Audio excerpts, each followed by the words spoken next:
All right, so good job. You found lesson 3B. So go ahead and we'll finish. This is the second half of lesson 3.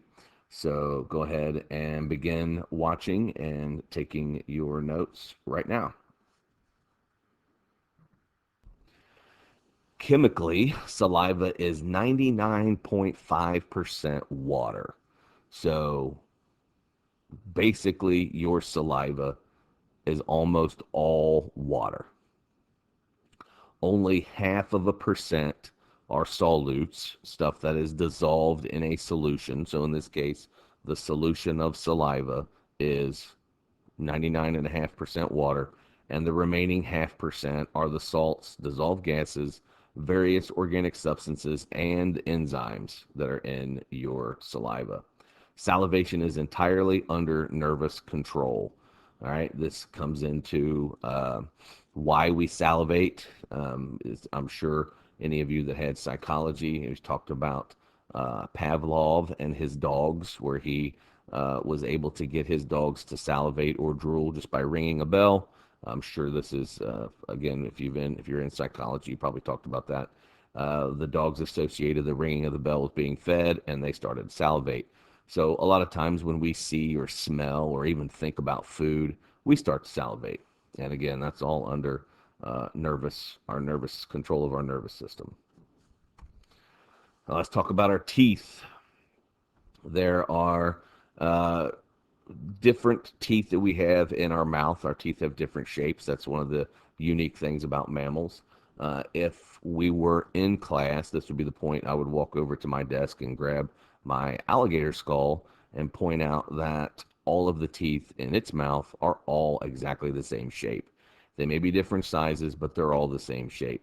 Mammals, on the other hand, and this is when I would put down my alligator skull and pick up my bear skull and open it up and show the teeth that inside of the bear skull there are some pointy teeth and some flat teeth. So mammals have teeth of different shape, and we are no exception.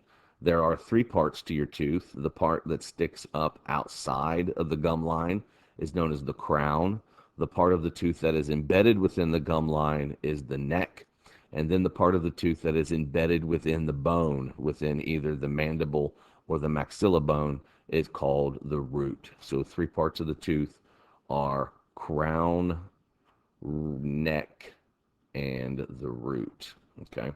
By definition, the teeth, or sometimes called the dentes, project into the mouth and are adapted for mechanical digestion. So that means they're designed to grind up your food. A typical tooth consists, again, of the 3 principal portions: the crown, the neck, and the root. There are 2 dentitions, or sets of teeth, that a human being will have in their lifetime. We commonly refer to the first set as baby teeth, but they're also known as deciduous teeth because we lose them the same way a deciduous tree will lose its leaves in the fall. You will lose those first set of teeth. They're also referred to sometimes as primary teeth, and in some places you'll see them commonly referred to as milk teeth. And again, baby teeth is what is typically those teeth are typically referred to as. And then those teeth are replaced by your permanent, or sometimes called adult teeth, and they're also known as your secondary teeth. And those are supposed to last you for the rest of your adult life. There are 4 different kinds of teeth that you find in your mouth. Again, we're mammals, so our teeth will occur in different shapes. We have the incisors that are up front. We use those to cut food. Our cuspids, or canines, are used to tear or shred food. Your meat eaters have your cuspids and canines. Premolars, or bicuspids, are absent in deciduous or baby teeth and are used for crushing and grinding food. And then the ones at the very back are called the molars, and they're also used for crushing and grinding food. And those are probably used the most. So if we look at where we find these teeth, the incisors, okay, there's your ones up front. And typically as children, These are going to be the first ones that we lose as we grow and we start to lose our teeth. The cuspids or canines are going to be right there next to them. So those are going to be in humans. They're not that long, and in other meat eating or omnivorous mammals. Um, but ours are pointy, but just not very long. The premolars or bicuspids are found in between here, and then the molars are in the back. And some of you may have had what we call the uh, your extra set of molars, your wisdom teeth, especially if you've had braces, you probably have had them removed. And they are to replace your oldest set of molars as you wear them out. Our ancestors didn't go to the dentist, and we used our teeth for a tool, and we chewed a lot. And so these teeth would wear out. And as they would wear out, we would lose them, and then in early adulthood, the wisdom teeth would come in and replace those molars that were worn out. But today, our dental care is uh, good enough to the point where we don't need really to use those wisdom teeth anymore. We don't wear our molars out. They're able to last us our whole life because we care for them. And we eat cooked and prepared food, which is much softer and easier to chew.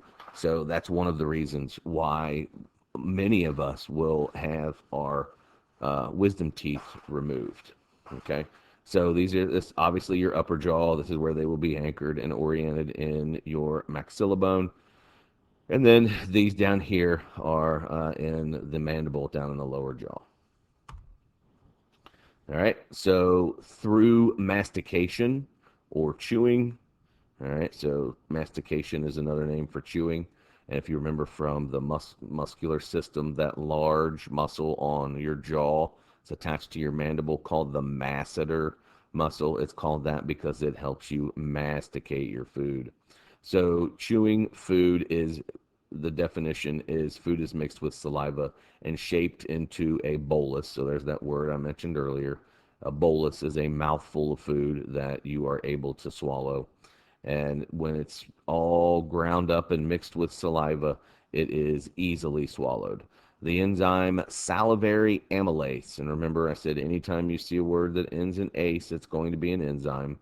The enzyme salivary amylase converts polysaccharides or starches into disaccharides. So you go from many to two disaccharides, maltose, which is a sugar. Anything that ends in ose, it's going to be a sugar. This is the only chemical digestion that occurs in the mouth, and that's it. So your mouth, as I said earlier when we started talking about saliva, very, very little chemical digestion takes place in the mouth. It's all primarily designed there for mechanical digestion. Grind the food up, mix it with saliva, which again is only 0.5% of saliva is anything but water. 99.5% of saliva is all water. So you're really just mixing it with water so that you can easily swallow it. You don't want to swallow dry food. It's hard on the esophagus. So you want to grind it up, mix it up with saliva, and form that lovely food bolus, and then send it on down the pipe. Okay? So, all right, this is going to conclude lesson 3. So just as before, take this information. Hopefully you took very good and detailed notes. So take this information and head on to Schoology and find the exit slip for lesson 3 on the digestive system, and use that information to answer those questions. All right. Again, if you have any questions, shoot me an email. And don't forget, hopefully by this time, we have established when my office hours will be. And please feel free to log in and we can chat there online. So thanks for watching, and we'll see you tomorrow.